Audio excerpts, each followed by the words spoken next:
Hey everyone, my name is Ashley Jennings-Bagay. I'm a library specialist in the Youth Services Department for the Murrieta Public Library, and today we're doing another Community Matters podcast, this time with two very special people, and that is Darryl and April Vidal. They are the Community Services Department, Parks and Recreation Department, teachers, right? Instructors for the recreation side of things. Miss April does the dance and Darryl does karate.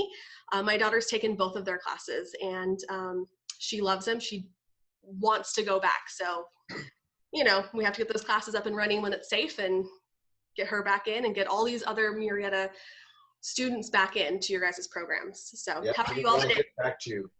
Yeah, I think we all miss our families for sure. So really quick, the first thing I really want to ask, because this is about Marietta and how important community is when did you move to Marietta? Like, where did you come from?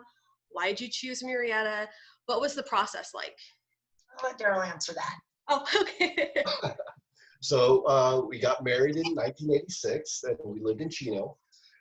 And I ended up getting a job down in San Diego. So we started looking in San Diego and realized it was kind of expensive.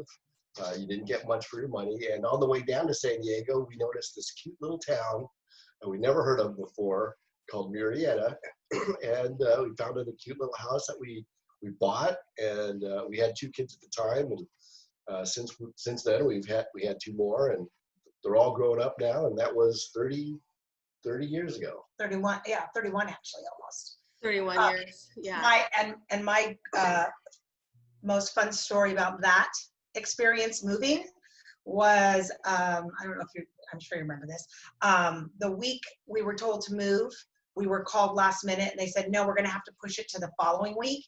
And Darryl said, I'm not gonna be here. I'm gonna be out of the area on business. And so the company he was going to work for said, no worries, we'll get you moved. So they sent over a bunch of strangers to my home while I had a 2-year-old and a 2-month-old. And boy, talk about nerves. And then I had to drive and follow these strangers to my new home by myself without my husband. So, oh my gosh. Yeah. And as like a new, like, well, you know, a new mom, like you have a 2-month-old. Right. Holy moly. Right. Oh, talk about stressful. Yeah, but it was great because the minute we moved in, we actually moved to a house that we don't live in right now. We lived in the house prior for almost 6 years, and we moved in and everybody was new there. So the minute we set foot in our home, everybody came and they came to the rescue with, you know, helping me with the kids. And you know, back then, we didn't really have to worry about saying, oh yeah, I'm alone without my husband here with my 2 children. So of course, you know me, I had my megaphone. I need help. I need help. So yeah, it was really, it was very different than Chino, but we love it. I can't imagine another place to live, honestly. Yeah, I mean, it was like a sleeper town back then, and you know, now it's grown so big, but I think that community aspect is still there. I mean, we see it all the time, you know, so that's really great that the community kind of caught your eye and it's nice, yes. Quiet, and definitely not quiet anymore, but it's yeah. Worth it. Yeah. Love it. I think it stopped being quiet when we moved in. I mean, yeah, Marietta grew pretty fast, but I mean, you know, it's great. It's great to see how fast it was built up and all the amazing families that moved in. I mean, we got you guys. So I think that it was a success, right? Thank you. Oh, of course. So I want to talk about like dancing and karate for a little bit too. So when did you start dancing and when did you start practicing karate? Was it like young, like how early that your classes start, or was it later on? Okay, so for me, my parents signed me up for dance when I was 2 years old, and I started dancing in West Covina. We lived in Valinda, which is right across the street. It was La Puente, so nobody really knows where Valinda is, but in La Puente. And I danced since that moment and actually never stopped. And from dancing as a young child in a dance studio, Then we moved and I was choreographing things for high school, and I was in dance and drama and choir. I played a musical instrument, and with all of those activities I had going on, I always had a plan. And I'd always go to the director of each of those and say, I think we should do this. I think we should do that. And that's where I started realizing that I was very comfortable with, choreography. Yeah. And then right out of high school, I applied for my first job. I saw something in the ancient penny saver. And I was hired in Rancho Cucamonga at a studio at 17, started teaching, and then I immediately branched off into Park and Rec, and I became Miss April. That is amazing. So now, did your directors in high school like listen to your notes, or were they like, My directors in high school, I think, realized I was very outspoken, and they just backed up and said, do it, because it took the pressure off them. Yeah. They had a lot of other things to do. And I think, on a serious note, I think that they saw I was very capable. My ideas made sense. I would call my own meetings with the teachers at our high school, which I know I drove them crazy, but really by them letting me exercise that, it was very helpful to realize, hey, I think I have something here. I'd really like to do more. I thought I was going to be a travel agent, but that didn't happen. Well, I'm kind of glad it didn't happen, because you're Miss April. Well, thank you. So you started Parks and Recreation like pretty much immediately out of high school then, right? So you've been with Parks and Recs for a while. Yes. I went to Altaloma Ranch Cucamonga. What was that place? Lions Club Recreation in Rancho Cucamonga. My mentor and the dance studio owner that had hired me, Diane, she said, hey, I'd like to give you this opportunity. I don't have time. They would like our studio to start teaching, and what was interesting is she had already had, I don't know how many, 7 or 8 instructors, and I was the last man on the totem pole, the newest, and she threw me into that position and kind of just went, go do it. I didn't expect that. I thought I was going to get some kind of guidance. And at first I thought I was being punished because she just said, you go do that. And I thought, oh, she really doesn't want me in the studio. Maybe she didn't like me. I don't know. But what I learned later, she took me to lunch, and after about a month, she praised me and gave me such high compliments and told me how proud she was. And she explained that the reason she asked me to do that was she felt that I had it in me to do it. And she looked at my resume and she looked at all the things I had done in high school that I just mentioned. And that's where she said, I think you would be really a great asset to start this program. They didn't have a dance program. And then I went from there, and then I started the Chino Park and Rec dance and pom program. And then I'll let Darryl kind of tell you, we kind of met there and we met some other places, but I'll let him go. So myself, I was born in San Diego and was first exposed to Filipino martial arts and some karate when I was younger. But then, I think in '72, we moved into Chino. And that's where I started taking karate from my instructor, Joe Rosas, who taught through the Chino Parks and Rec department. So I trained with him for several years. And when I got my black belt at the age of 18, I started teaching for him. So up through the time that we lived up there in Chino, we got married, I continued to teach and train with him. And then when we came down here to Murrieta in '89, we got hold of, it was called CSA 143 at the time, because Murrieta was not incorporated, and we started with the Parks and Rec department. I started teaching karate there, and have been doing it ever since. So you even took classes through Parks and Rec. That's how you began your karate, is that correct? Yeah. My instructor taught through the Parks and Rec, and I like that concept of, having an affordable program through the Parks and Rec that people can go to.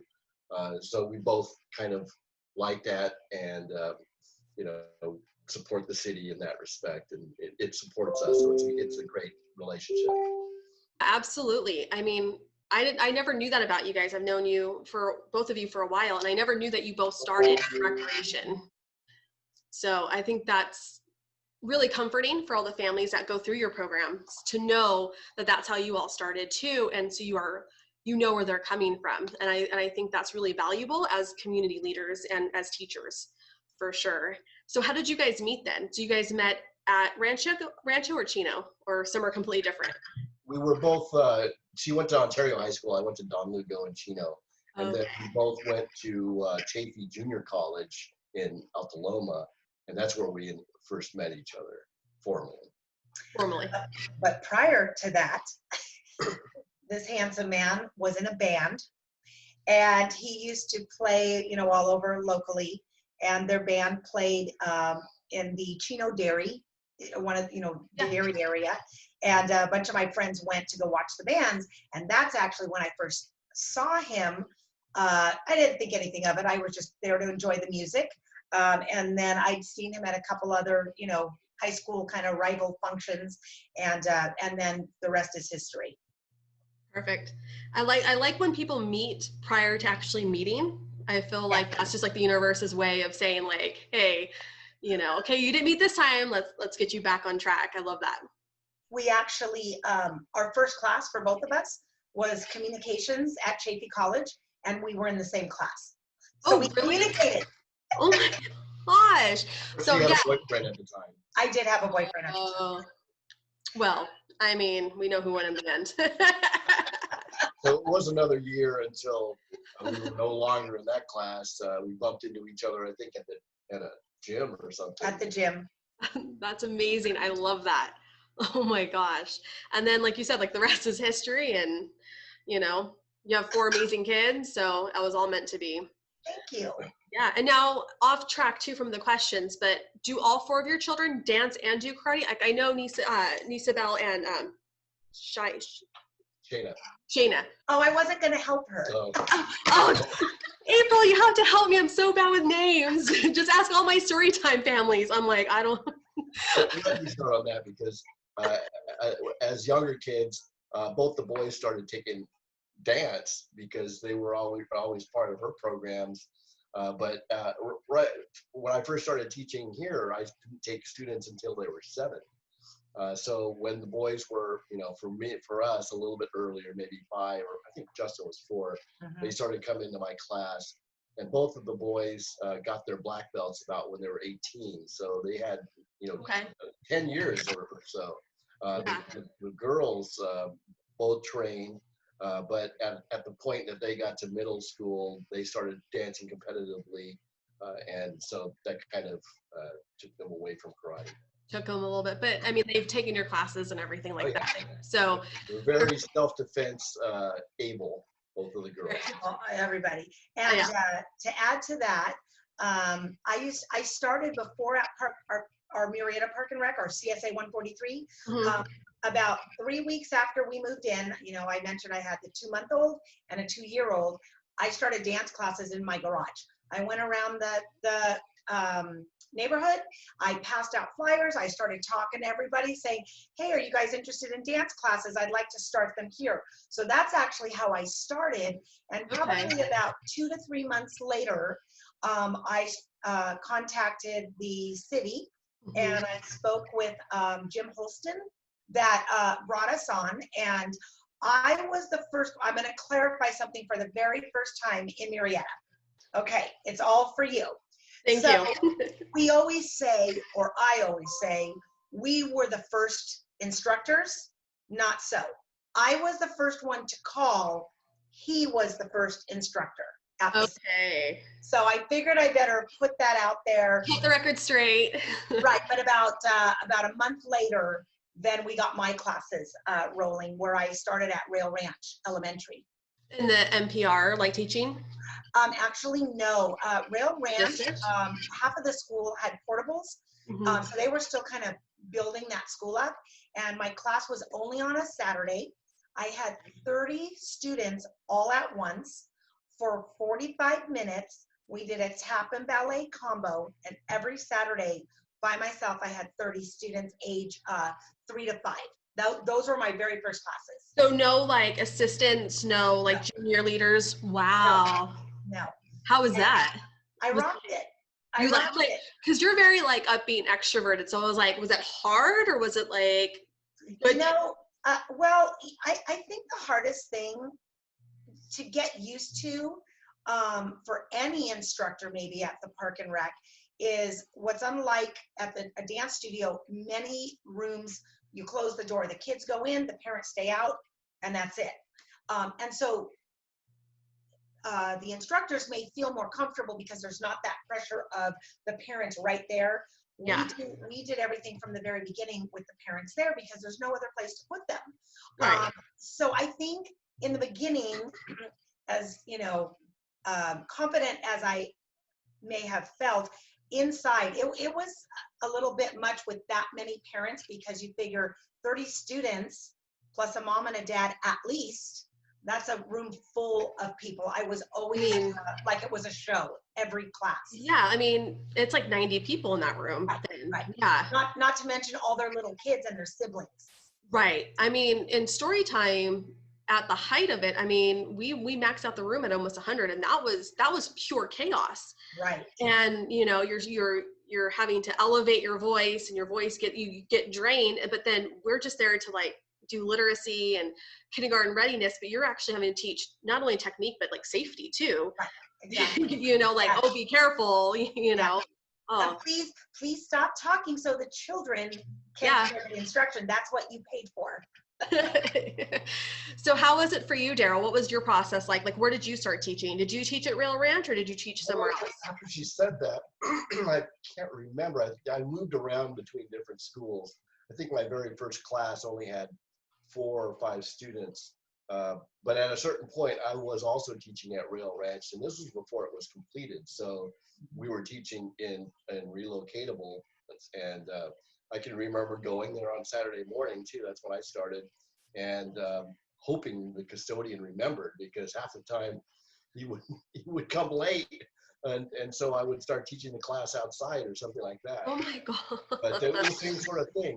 But an interesting note is of those first 4 students who were all 9, 10 years old at the time, all 4 of them stayed with me for 7 years and got their black belts. So they were all teenagers by the time they got their black belts. And they stuck with me that whole time, which is, doesn't happen that often. Usually you're losing them after 2, 3, 4, 5 years. But yeah, they're still great people. They're all adults now, and I still communicate with them.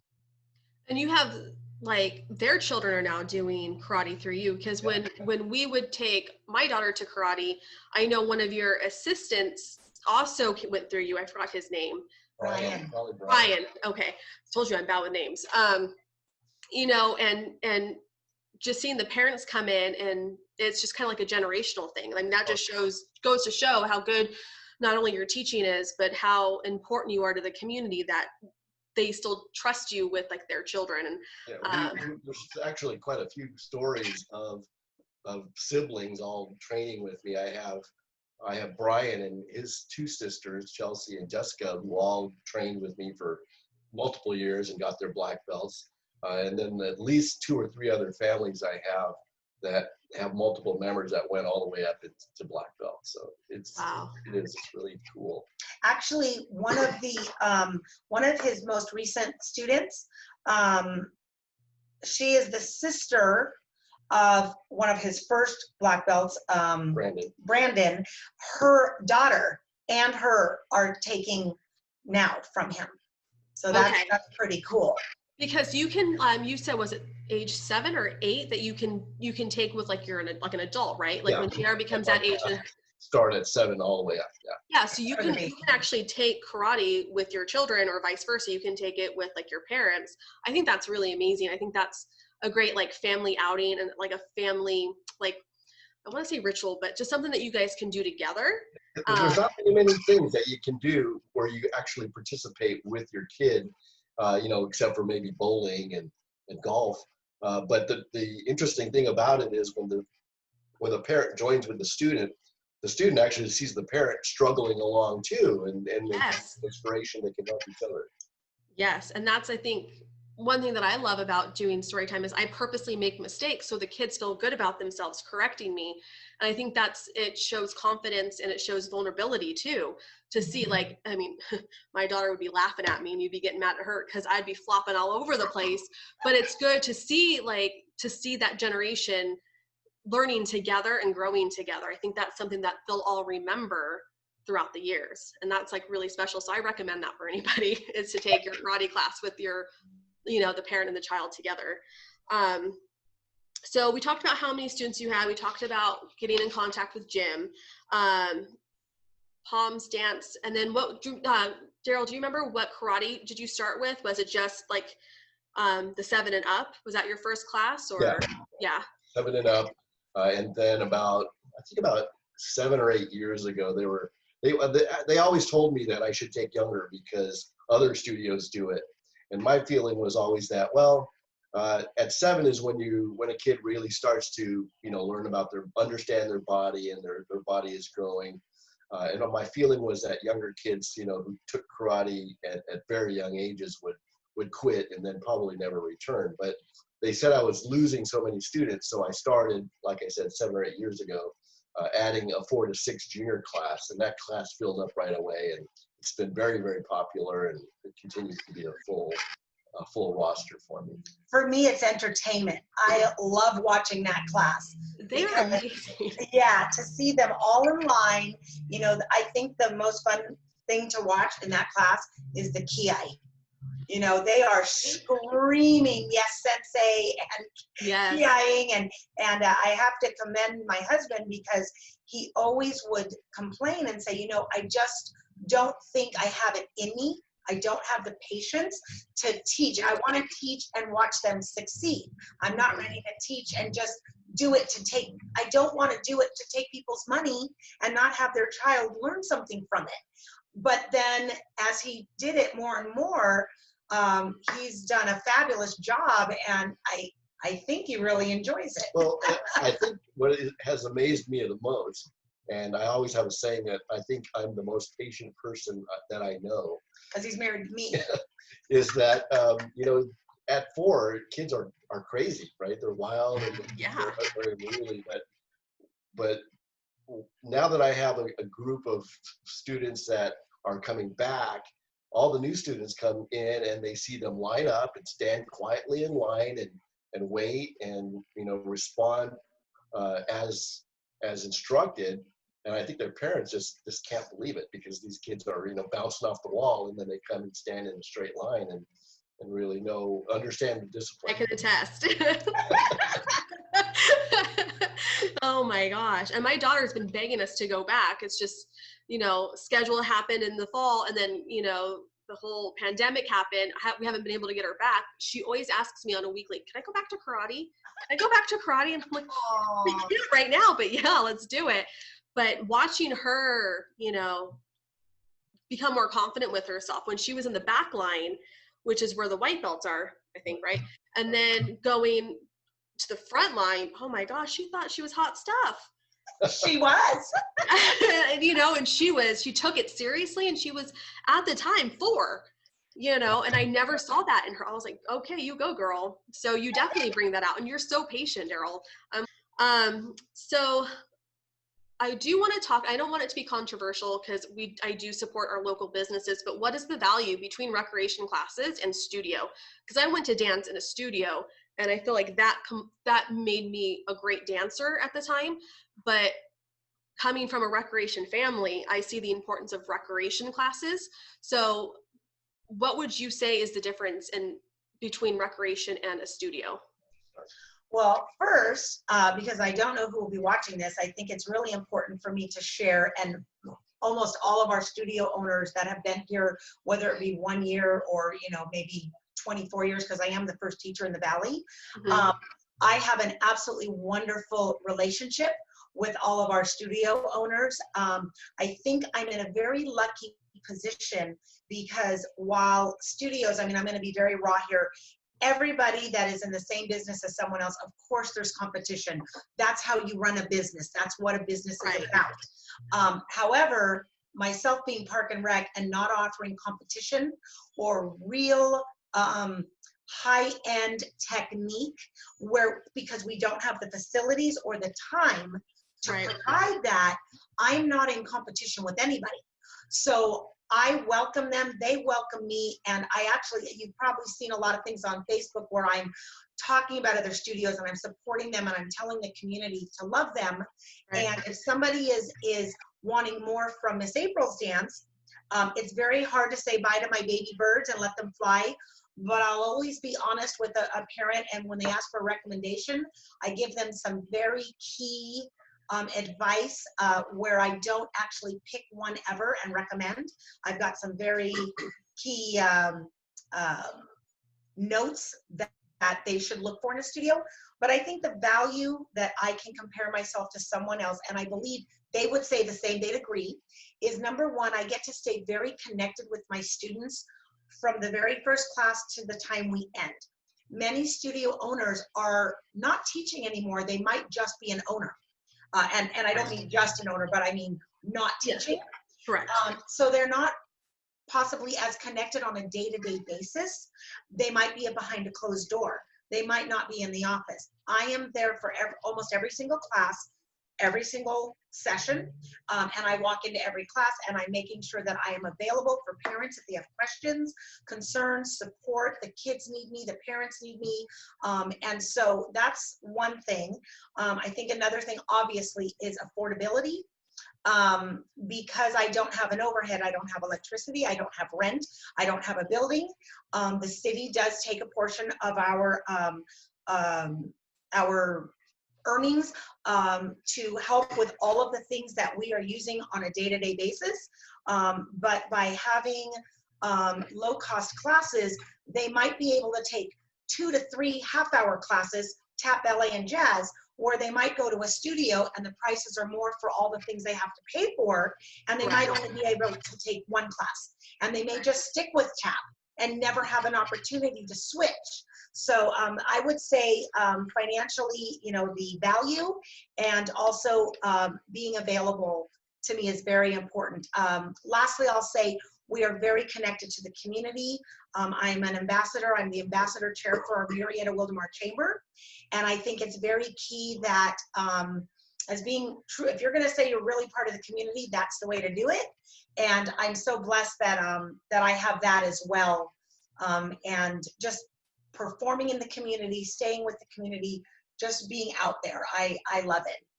Yeah, I mean, I danced at a studio that's still here, and they still do amazing work. I still follow them on their Facebook page, and they're doing such amazing work. But as a mom who can't afford, the classes that my daughter wants to take, I can say, let's go to Miss April. And, at this stage, she doesn't want to dance competitively. She's 5. Right. So for her, it's super nice. She gets to go in and experience great experienced teachers like you both, and it's still affordable to where it fits our family needs. And that's all about community. It's about trying to be there for everybody. I think one other point I would like to make, and this is no disrespect to any other studio, however, one of the big differences that parents tell me that they love, somebody new to dance will just come take me probably because of the affordability and connection with the community. However, parents that leave a studio to come to me, the difference might be costuming and choice of music. So I thought I would just kind of put that in there because that's real important.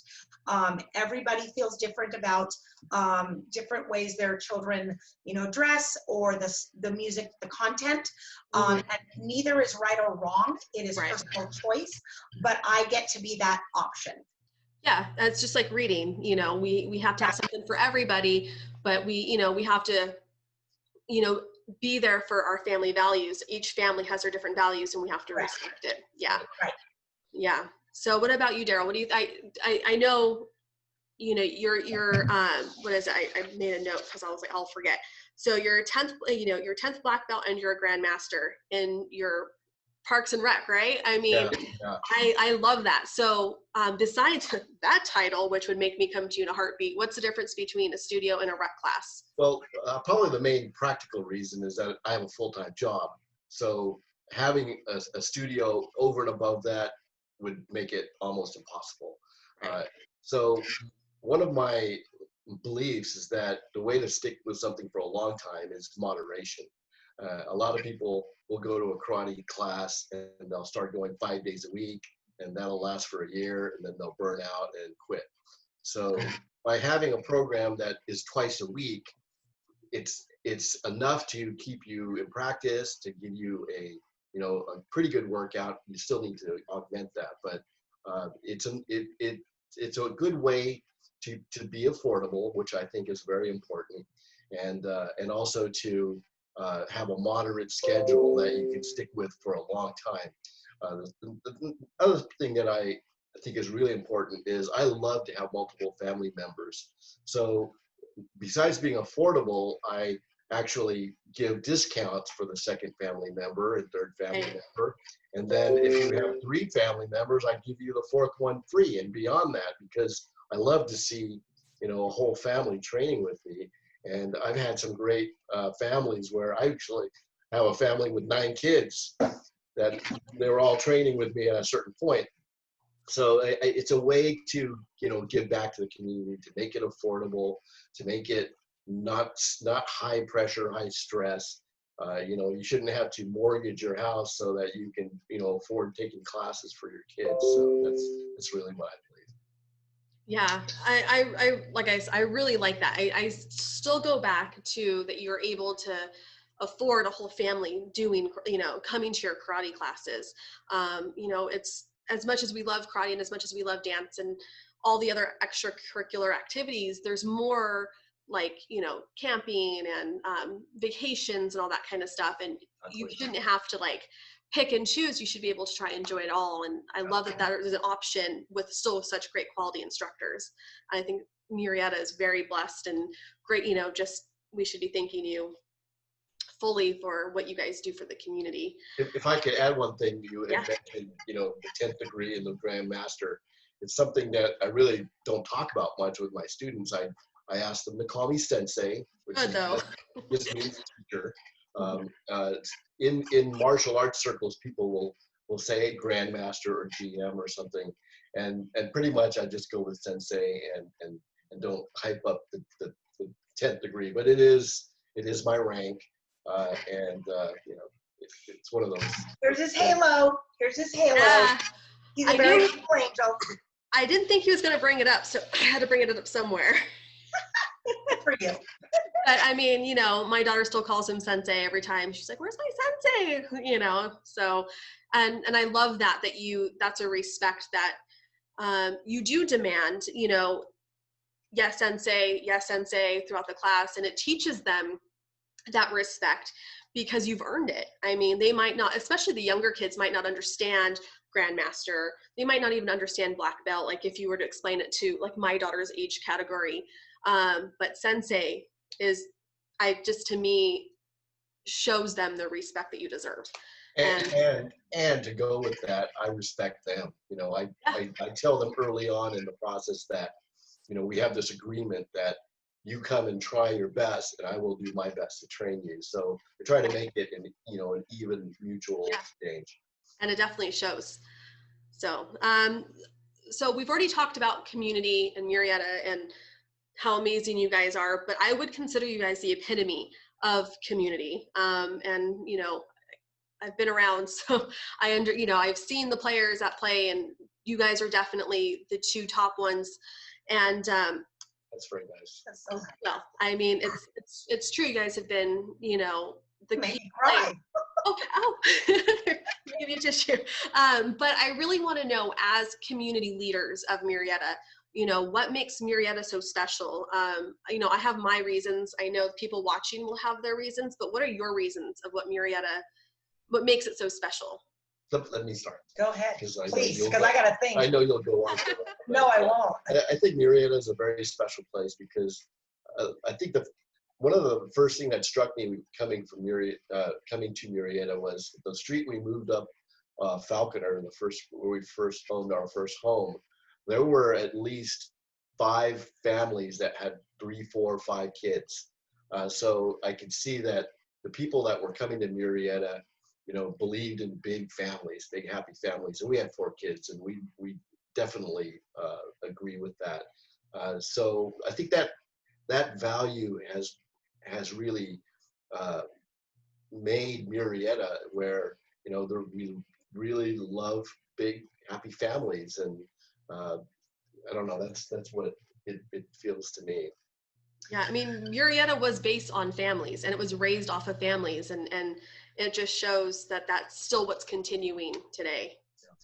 I think one of the, and this is kind of what your parents are fabulous with their their history museum and the reasons you're doing this podcast. I think one of the wonderful things is that everyone that I've ever met that has started here in Murrieta, that has lived here way before I have, some of our, I don't like using the term old timers, but it is what it is.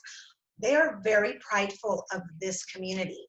And I think that as somebody new coming here, I believe that might have been at that time when, we were young, that gave us drive, is that everybody here loved everybody. Everybody that we ever came across was kind. They were helpful. Everyone looked out for everybody. And it was a true sense of unity and compassion. I think our valley, it just has, if you sit down, if you take the time to hear somebody and they reciprocate that, there's something about this town that people just love people. And I believe that businesses and families and community and all the things that we hope for in the good of humanity, we have it here in Marietta. Yeah.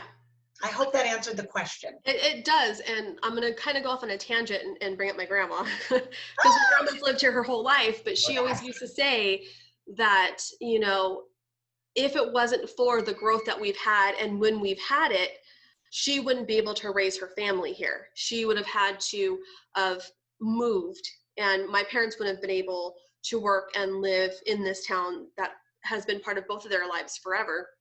And I think that's where a lot of people are coming from, that we saw the growth, and it made us nervous a little bit, but at the same time we were like, okay, these people are going to come in, they're going to make our city even better, and we will be able to stay and raise our families here. And that's, at least coming from my grandma, that's what my grandma, I can only speak for her.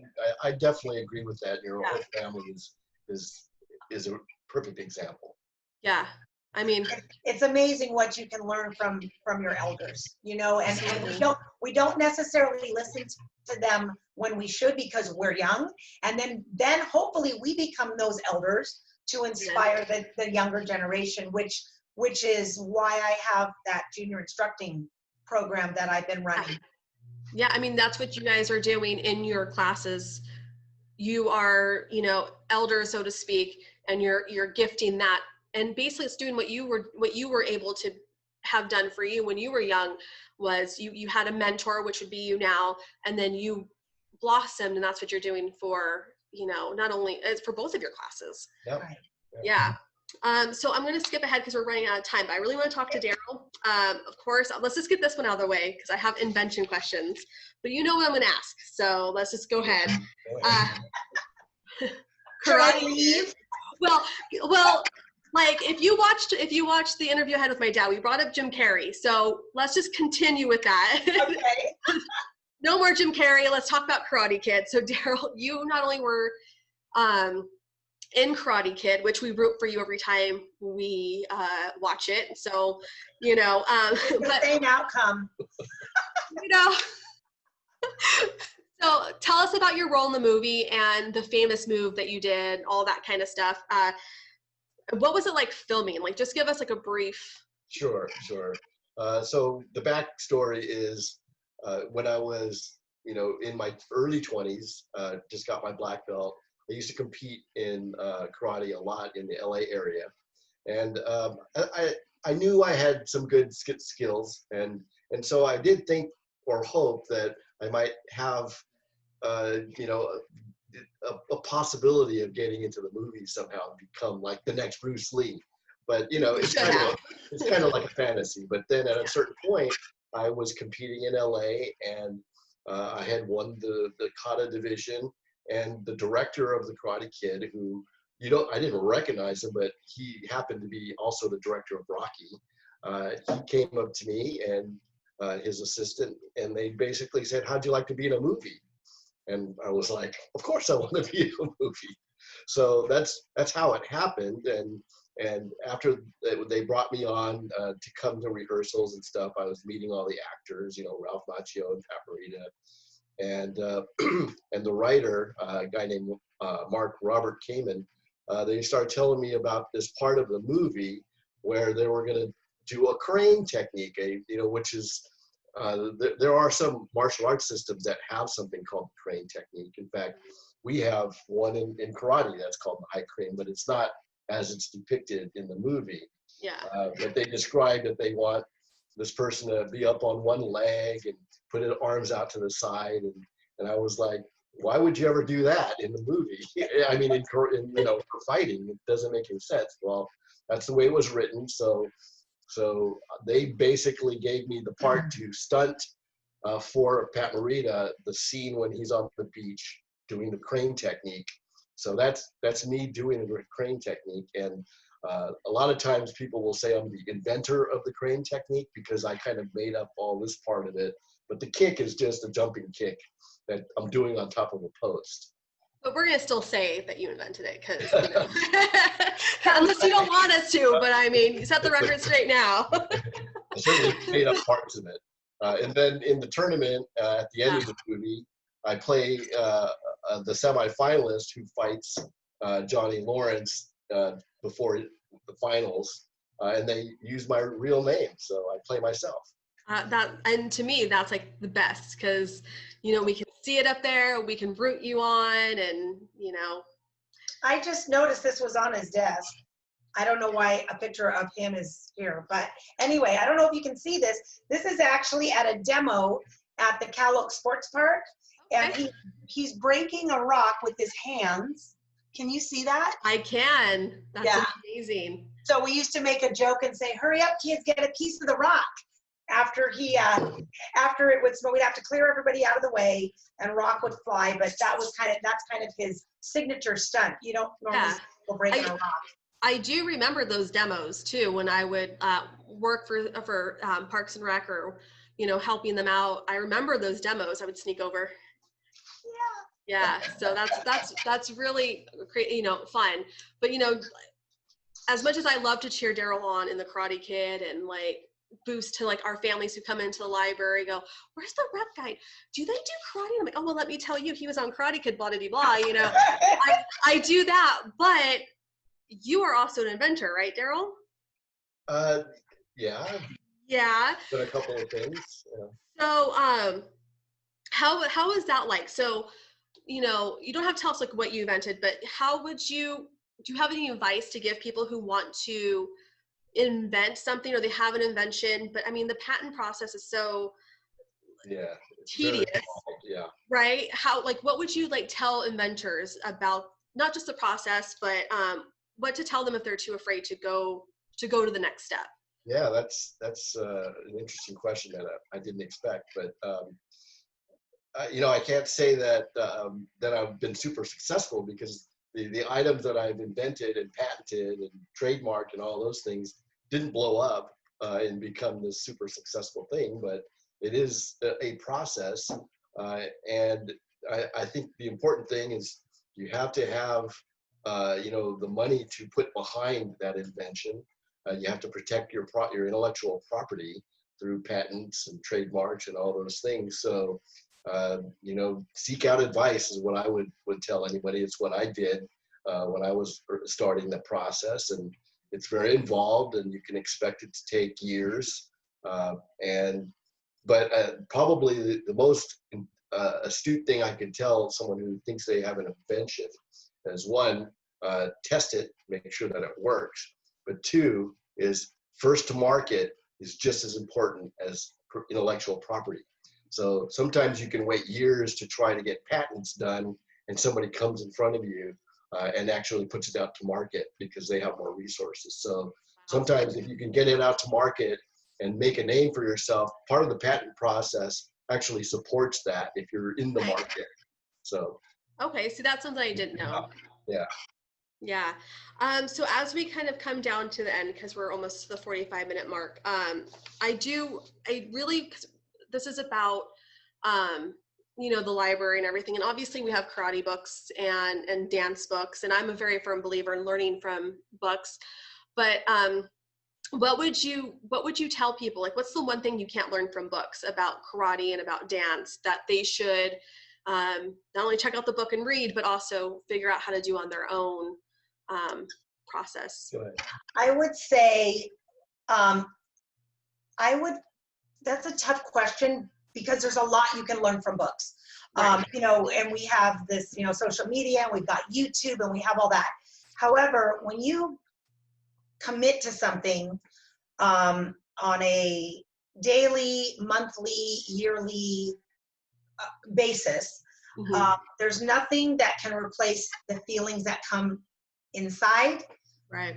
outside, and help you shine and help develop you. And I don't think I could sit and actually, if I wasn't a dancer, because now I cry at every book. Every book brings tears, happy, sad, it doesn't matter.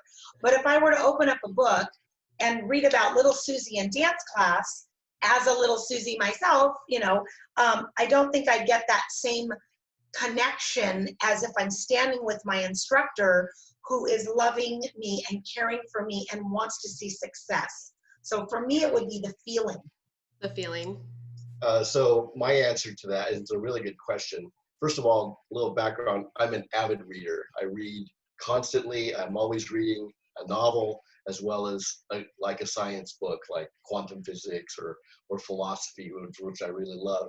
I've also written several books, so I have like eight or nine books that are actually published. Wow. But, I didn't know it was 9.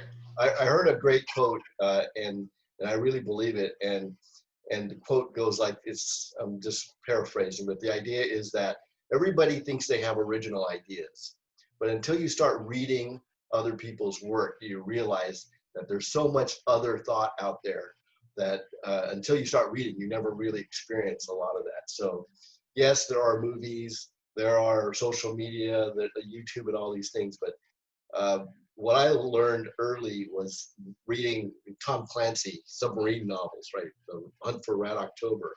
Because I could pick up a book like that, even if I was at lunch or sitting on an airplane, and all of a sudden I'm in a submarine, and I could smell the smells and hear the noises and experience what it's like to be in a submarine without ever being in a submarine, because that author is able to express, those feelings, those smells, the intensity of it, and so that's why I like to read so much. Is that different authors bring a different experience, and it's great, it's invaluable. Yeah, definitely. And you can bring that, and authors need real world experience kind of to figure out how to word those. And some of your karate students might be, best-selling authors one day and use you as an example. I think too, the other thing you can't get from a book, whether it be dance or karate, is technique. It's very hard to read a book and then try to practice it. And if there's nobody there physically correcting your mistakes, then you will continue to practice it incorrectly. Yeah, and then your muscle memory will. Right. Absolutely. Yeah. Right. Yeah. I hope you slip in the question that you put. That's gonna be my last question. Okay, good. If you guys, I do want to talk about your chamber. See, we ran out of time. Okay, that's okay. We're good. But you are, you are a chamber ambassador, and I think you are like the best ambassador for the chamber. So, oh, that's what I was talking about. Oh, was that the one you're talking about? No. No. But I do want to say, are you still a blue belt, or did you move up? I am still a blue belt. I have a lot of physical ailments that he cannot stand hearing me complain about, but he does know they're real. I have very, very terrible knees. I'm starting to have a little bit of issues with my hip. I'm just not willing to risk hurting my knees because of my profession. If I Right. didn't teach dance, I'm sure I would put on a couple knee braces and go for it. And if I'm injured, then I sit at home. But until COVID, I didn't have that luxury. So yes, I'm still a blue belt, but I take his classes on Zoom. Oh, okay, perfect. Yeah, he's So upstairs teaching and I'm downstairs on Zoom. that's amazing. So my last question, because it is, we're interviewing a couple, Darryl, you have to answer this honestly. Okay. Oh boy. Okay. How hard is it to be April Sensei? Honest. Well, there's two answers. One is it's not a problem because I treat her like everybody else. It is a little bit of a challenge because if I address her directly during class, there's always the wonder of, oh, is he treating her special or is he not? But I think for the most part, if I just ignore that, I don't call her honey in class. I call her April, which she's not used to because I don't ever call her April unless I'm in class. So it's a little bit different, but it's not a problem. It's not a problem. You're a sensei. You treat everybody with respect and the same, and that's what makes you so great. Have you ever gotten on stage during her recital? Danced? No, I'm always behind the curtain running the music or running the curtain or something. So I have a good excuse not to. You do have a good excuse, but next recital, let me know and I will come and do his work while he gets on stage. Okay, great. Thank you for that. We have the famous dad dance. Yes. And my girls, took from me until about the first or second year that they were each in high school. And after that is when the dad dance started coming to town, probably been doing it about 15 years. Mm-hmm. Excuse me. And so when my girls were teaching for me, they said, Dad, are you going to be in the dad dance? He's like, no, you're not a student. He had every excuse in the book. So he does run the music. I always thank him at our shows. He'll always peek out and wave. But that's just not his thing. But I will tell you, for the very first time, one of my biggest disappointments on a personal note about our COVID situation and recital being canceled, Mm-hmm. it was the first time my son was going to be in the dad dance as a dad. Right. And my granddaughter's first recital. Oh, no. Yeah, that was rough. But we're currently, actually today, I just had a meeting with CSD, and we are planning a little award ceremony at least. So I'm very happy about that. Oh, good. Well deserved. Those, all your kids work so hard, both karate and in your dancers. So I'm glad that they get some recognition. So all I hope is that, when it's safe for us to go out and continue classes, that, our community comes right back. I'm sure they will. I mean, I see people asking all the time, when's our classes going to start up again? So you guys are definitely very well loved and respected in the community. And Marieta's really lucky to have you guys. And I'm hoping to get April out at our library for a dance story time. Maybe Darryl can come out. I know you work, so, and we're gonna be doing story times for a while online, so we can always do something like that too. So yeah, we could do something online for you if you want. We'll figure something fun out. Yeah. I have to tell you though, Ashley, something I just thought about. I think this is our first, since we've been married, our first interview together. Right? What? We're having an interview together. This is the first one ever. Well, I feel very honored. You guys should do it more often because, you guys have two different, professions of what you guys teach. But, really, they're both the same. There's, like, a lot of discipline in them, a lot of respect in them. And, really, like, I keep coming back to the community. So you really should do more of them. So, thank you. You're very welcome. Well, thank you guys for, being my second interview because, I get nervous. I'm looking at myself in the monitor and I'm like, oh my goodness, but you did great. Thank you. I'm really like thankful that you guys decided to do that and trust me with your guys' story. So thank you. Well, it was an honor to be asked and we appreciate you so much. You're honored. Yes, well. All right. Well, thank you both so much. Have a great evening and I will post this when I'll probably do it tonight. Okay. I can't wait. I'm looking into doing some Zoom summer classes real soon. Look for that too. Yeah. Let us know, and then once they share it on CSD, we'll share it from their page. So make sure you let them know. Thank you. Thank you guys.